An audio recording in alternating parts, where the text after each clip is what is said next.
The hospital room, once a sanctuary of new life, now felt like a desolate wasteland. 7 tiny bundles, each a testament to the miracle of life, lay swaddled in their bassinets, their soft cries a fragile symphony of new beginnings. My body, a landscape of pain and triumph, lay spent, but my heart swelled with an indescribable love, a fierce, protective instinct that eclipsed the exhaustion. Subscribe to our channel for more heart-wrenching stories that will make you believe in the power of justice. And don't forget to hit the notification bell so you never miss a new video. I looked at the empty bottles on the counter, the ones meant for their first feeding, and a cold dread settled in my stomach. He wasn't here. He was out there, somewhere, refusing to buy the milk, his indifference, a cruel counterpoint to their innocent hunger. My hunger, the gnawing ache in my own stomach, became their survival, a bitter truth that settled in my heart like a stone. My tears, hot and silent, mingled with the cold sweat of exhaustion, a bitter stream against the stark reality of our abandonment. Each tiny cry from my newborns was a dagger to my heart, a constant reminder of the love he had denied, the comfort he had stolen. The world outside was a blur of indifferent faces, and inside, a deeper, more profound cold had settled, a cold that promised a long, arduous journey ahead, a journey I would embark on alone, with 7 innocent lives, depending solely on my shattered strength. And our love story was a tapestry woven with promises, each thread a vibrant hue of hope and shared dreams. He was a charming entrepreneur, his words as smooth as silk, his vision for the future as grand as his ambitions.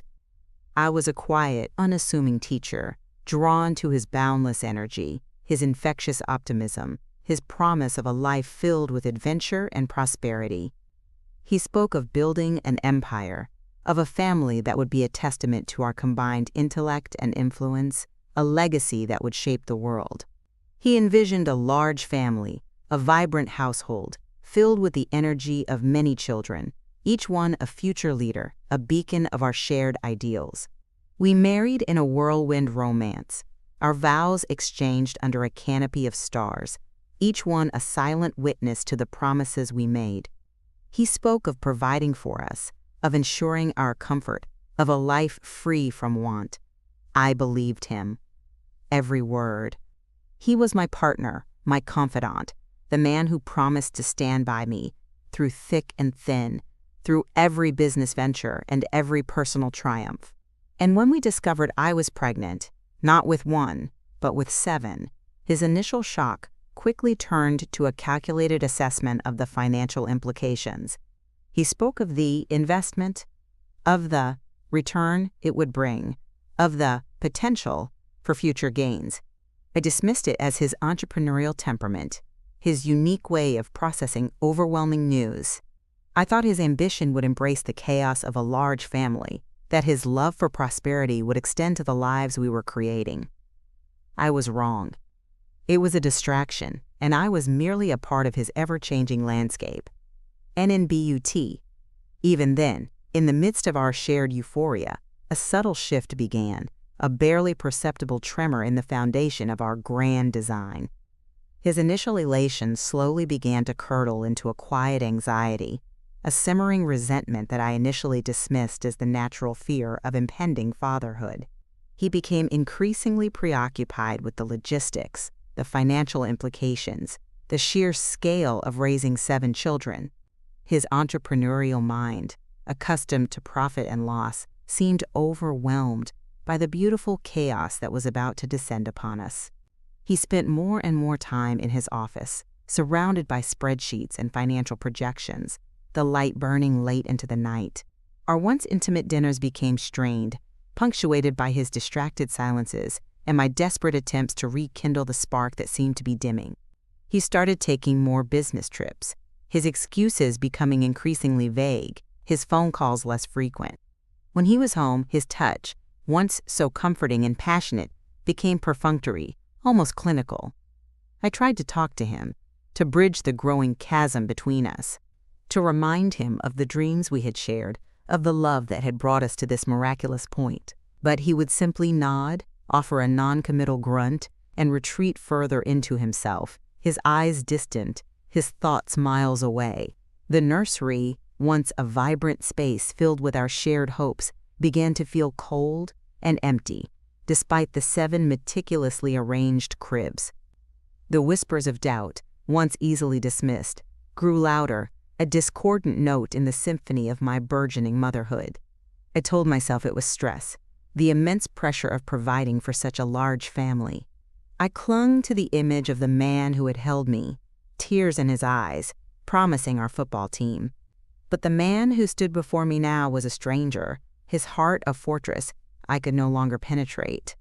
The grand design was fracturing, and I alone was left to pick up the pieces, carrying not just 7 lives, but the crushing weight of a love that was slowly, irrevocably dying.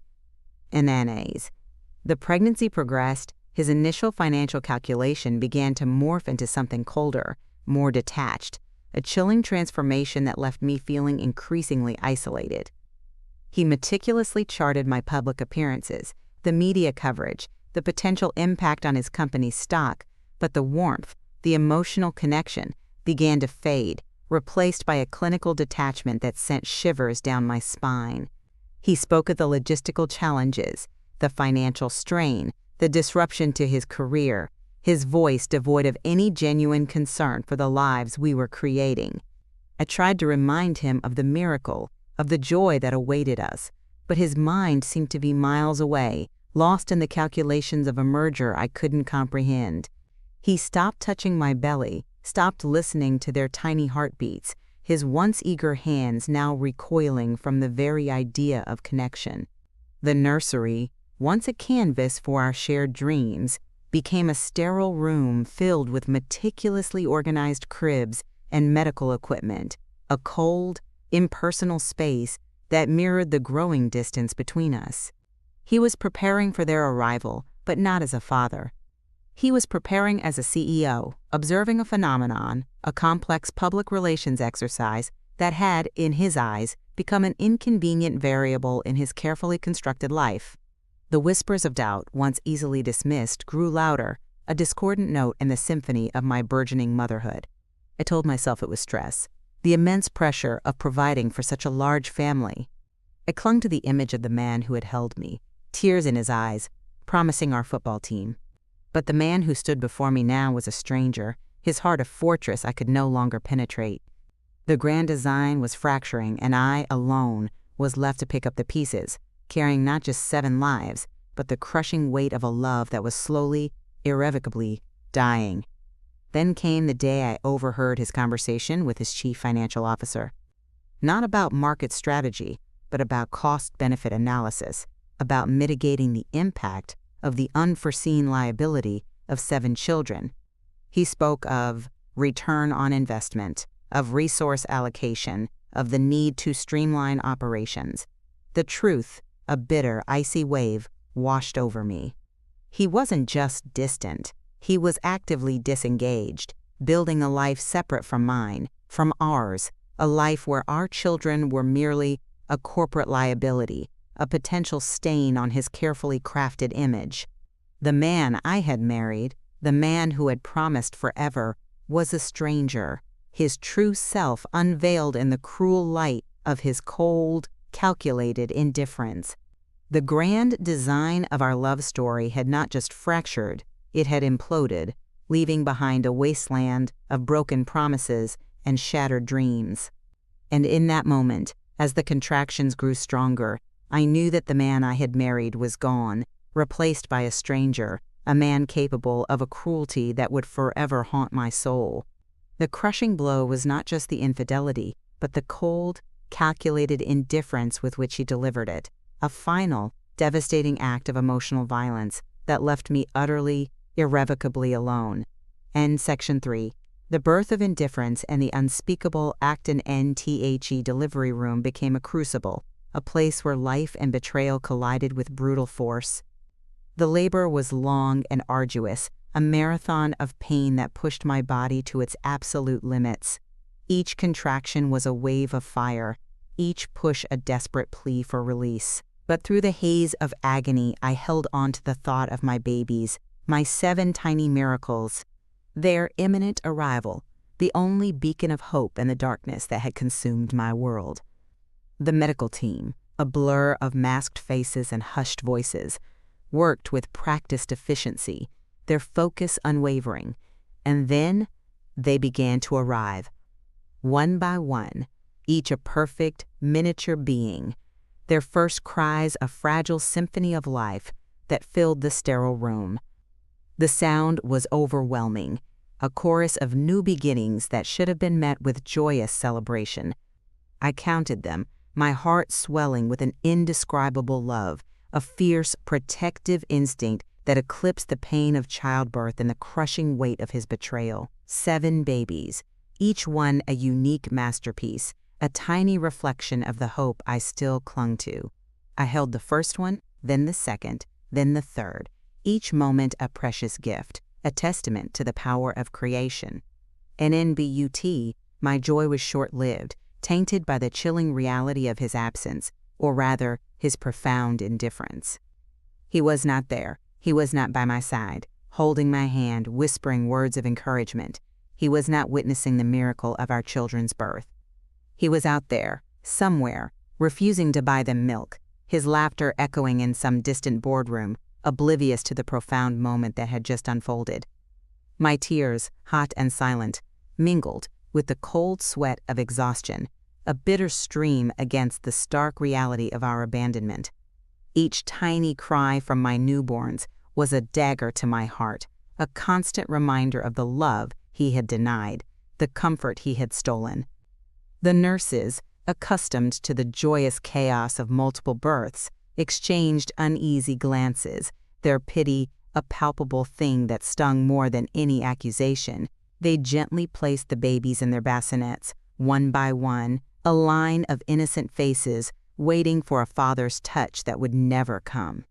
I tried to speak, to plead, to demand an explanation, but my voice was lost in the exhaustion and the overwhelming grief.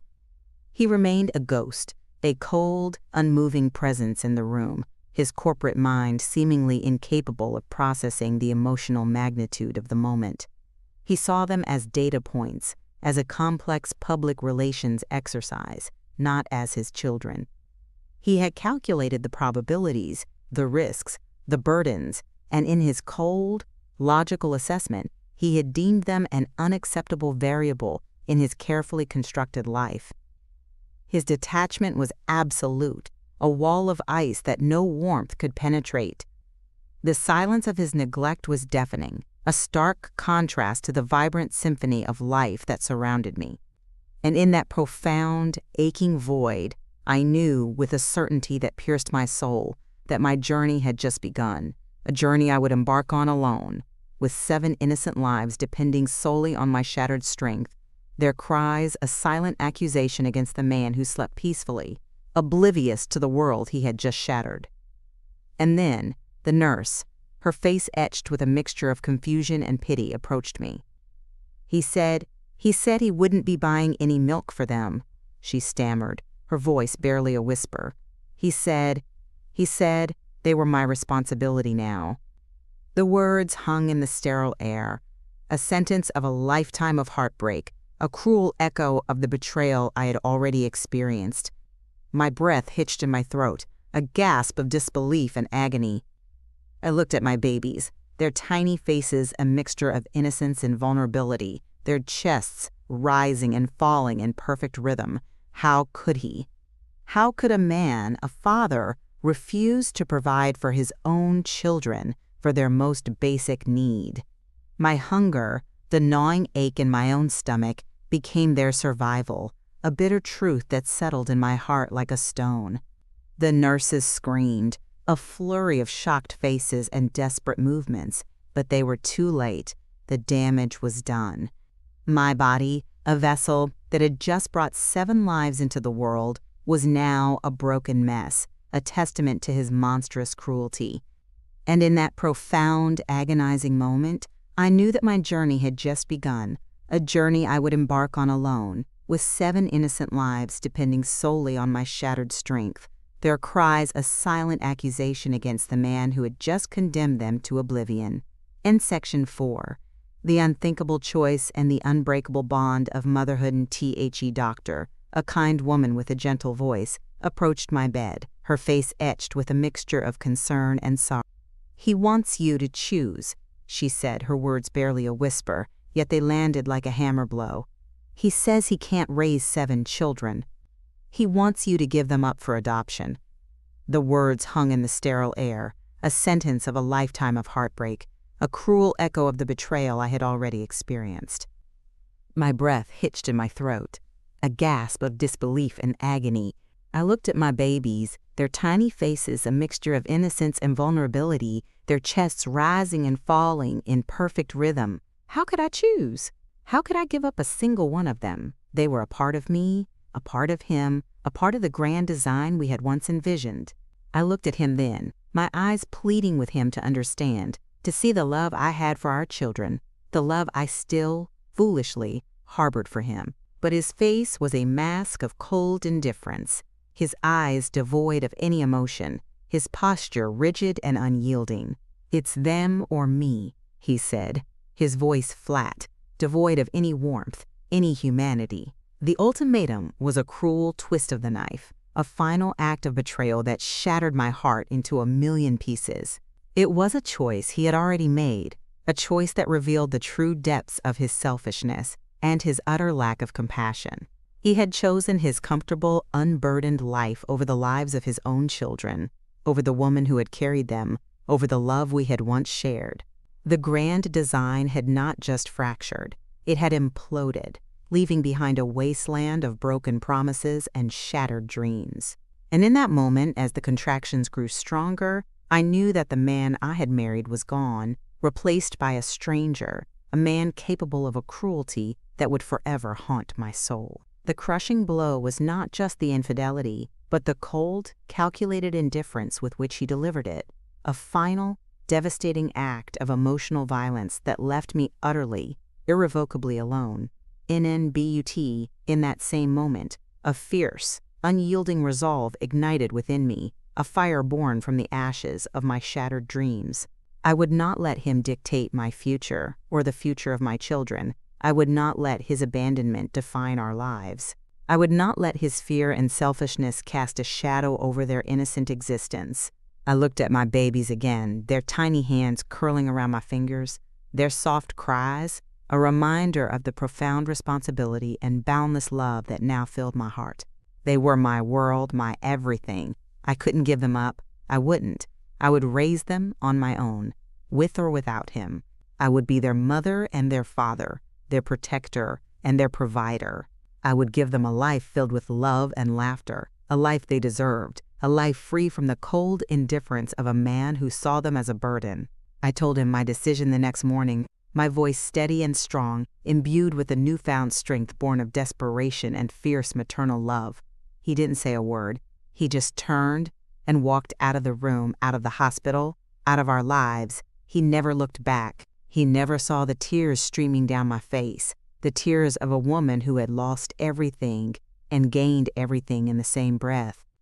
He never saw the unwavering determination in my eyes, the unbreakable bond that had just formed between a mother and her 7 miracles. He had chosen his path, and I, with my 7 precious children, had chosen mine.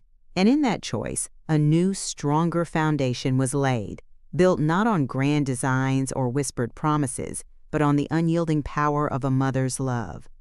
Section 5, the crucible of motherhood and the unseen strength and The first few years were a blur of sleepless nights, endless feedings, and a constant, overwhelming sense of responsibility. I moved into a small, 3-bedroom apartment, the 7 cribs crammed into every available space, a testament to the beautiful chaos that had become my life. I lived on welfare and the kindness of strangers, my days a relentless cycle of diaper changes, laundry, and the desperate search for affordable food. My hands were perpetually tired, my body ached, and my mind was a constant hum of worry. There were times when I thought I couldn't go on, times when the sheer weight of the world felt too heavy to bear. times when the loneliness was a physical ache in my chest. The silence of his absence was deafening, a constant reminder of the life I had lost, the dreams that had shattered. But then I would look at my children, their tiny faces a beacon of hope in the darkness of my despair, their innocent smiles, a powerful antidote to my exhaustion. They were my reason for living, my motivation to be a better person, to fight harder, to endure more. Their laughter, their first steps, their whispered, "Mama," were the fuel that kept me going, the tiny victories that made every sacrifice worthwhile. I learned to stretch every penny, to make a meal out of almost nothing, to mend clothes until they were threadbare. I became an expert at multitasking, rocking one baby with my foot while feeding another, reading a story to 3 while changing a 4th. My home, though small and humble, was filled with the vibrant energy of 7 growing children, a symphony of giggles, cries, and the constant patter of little feet. The community, initially shocked by my situation, rallied around me with an outpouring of support. Neighbors brought meals, donated clothes, and offered a helping hand whenever needed. Strangers, touched by my story, sent anonymous gifts and words of encouragement. Their kindness was a balm to my wounded soul, a testament to the inherent goodness in humanity that contrasted so sharply with the cruelty I had experienced. I found strength in unexpected places, in the quiet moments of connection with my children, in the unwavering support of my newfound community, and in the deep well of resilience I discovered within myself. I went back to school, my children, my constant companions, their tiny hands often turning the pages of my textbooks as I studied late into the night. I pursued a degree in early childhood education, driven by a desire to provide the best possible future for my children and to help other families facing similar challenges. It was a slow, arduous climb, but with each passing semester, I felt a little stronger, a little more confident. I graduated with honors, my children cheering me on from the audience, their faces beaming with pride. I got a good job, working with children, and we moved into a bigger house, a house with a backyard where my children could play, a place where they could finally spread their wings. We were a family, a happy family, a family that had been forged in the fires of adversity, tempered by hardship, and strengthened by an unbreakable bond of love. The crucible of motherhood had not broken me. It had refined me, revealing an unseen strength I never knew I possessed. Section 6. The blossoming of resilience and the echoes of a hollow life in years turned into decades, and my 7 children blossomed into remarkable individuals, each a testament to their resilience and the unwavering love that had nurtured them. They were bright, compassionate, and fiercely independent, their spirits unyielding. They pursued diverse paths, some becoming doctors, others artists, teachers, or advocates for social justice, each making their own unique mark on the world. Their laughter filled our home, now a vibrant hub of activity, with grandchildren running through the halls, a testament to the enduring power of family. They knew their story, of a father who had abandoned them, of a mother who had fought tirelessly to give them a life filled with love and opportunity. But instead of bitterness, it instilled in them a deep empathy, a profound understanding of the human condition, and an unwavering commitment to justice and kindness. They learned to find joy in the simple things, to cherish genuine connections, and to value the strength of family above all else. They were a symphony of voices, each one strong and clear, a stark contrast to the silenced cries of their infancy. They spoke out against injustice, advocated for the vulnerable, and used their experiences to inspire others. They became a beacon of hope, a testament to the power of the human spirit to overcome even the most profound trauma. My daughters, once silenced by my pain, now used their voices to create a better world, a world where no child would be born into such cruelty, where no mother would suffer in silence. Their resilience was a constant source of pride for me, a living testament to the strength that had blossomed from the ashes of my shattered dreams. The scars remained, but they were now badges of honor, symbols of survival, reminders of the battles we had fought and won. And in their vibrant lives, I found my own healing, my own redemption. The symphony of their voices, once silenced by my cries, now filled my world with a melody of hope and triumph. And occasionally, whispers of his life would reach me, carried on the wind like forgotten echoes. His entrepreneurial ventures, once so promising, had stalled, his public image tarnished by scandals and a profound lack of empathy. He had achieved wealth, but at the cost of his soul, his relationships, his very humanity. He was a man who had sought to control the narrative, but had lost control of his own life. He had no family, no legacy, only the cold, sterile echo of an empty life. He had chosen to discard his own children, and in doing so, he had discarded his own humanity. He had remarried, but his second marriage had ended in divorce, leaving him with no children, no true family. His life, once a grand performance, had become a lonely, desolate stage. He was a man consumed by his own emptiness, his life a hollow echo of what could have been. He had achieved material success, but at the cost of his soul, his relationships, his very humanity. He had chosen fleeting pleasure over lasting love, and in doing so, he had lost everything that truly mattered. He was a ghost, haunting the periphery of a life he had once been a part of, a life that had moved on without him, thriving and flourishing in his absence. The echoes of the past, once painful reminders of his betrayal, now served as a stark contrast to the vibrant, joyful reality of our present. My children, once neglected, were now surrounded by love, their lives a testament to the power of a mother's unwavering devotion. They had built their own legacies, not of fleeting fame, but of compassion, connection, and the enduring strength of the human spirit. The grand illusion he had abandoned had been rebuilt, brick by brick, with love as its foundation and resilience as its mortar. And in that rebuilding, a profound justice was found, not in retribution, but in the quiet triumph of a life well lived, a family deeply loved. Section 7. The unseen justice and the enduring legacy. I saw him again, many years later, at a charity gala where one of my daughters, now a renowned pediatrician, was being honored for her work with underprivileged children. He was a shadow of the man he once was, his once sharp features softened by age and etched with lines of profound regret. He sat alone in the back, a solitary figure in a crowd of compassionate philanthropists. He looked at my daughter on the stage, her voice strong and clear as she spoke of the importance of nurturing every child, and then his gaze drifted to me, sitting in the front row, surrounded by my other children and grandchildren, a vibrant tapestry of love and connection. In his eyes, I saw a flicker of recognition, a pang of regret so deep it almost brought me to tears. He saw the family he had so carelessly discarded, the legacy he had so foolishly rejected. He saw the love, the joy, the connection he had so foolishly traded for a life of solitary ambition. He saw the vibrant lives he had chosen to abandon, and in their success, he saw his own profound failure. He tried to speak, his lips moving silently, but no words came out, only a choked sob that was quickly stifled. He turned and walked away, his shoulders slumped, his steps heavy, disappearing into the anonymity of the crowd. He didn't need to say anything. The justice was evident in the vibrant lives of my children, in the strength of our family, in the unwavering love that had blossomed from the ashes of his abandonment. My miracle had not lost its father. It had simply found a better path, a path illuminated by the unwavering light of a mother's love.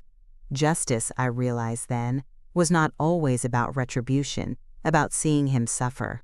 Sometimes it was about the quiet triumph of resilience, the enduring power of love, the profound joy of a life well lived despite the pain inflicted by others.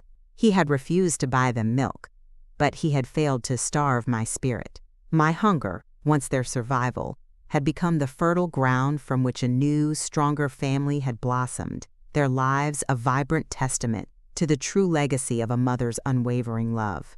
And in that moment, as I looked at my beautiful, thriving family, I knew that the true legacy was not in the physical scars he had left, but in the unbroken spirit that had emerged from the crucible of pain. It was in the laughter of my grandchildren, the unwavering support of my children, the quiet strength that had carried me through the darkest of times. It was a legacy of love, resilience, and the profound truth that even in the face of the deepest betrayal, the human spirit can not only survive, but flourish, creating a tapestry of life more beautiful and meaningful than any grand design. My miracle, once met with rejection, had become my salvation and the enduring testament to the power of a mother's unwavering love.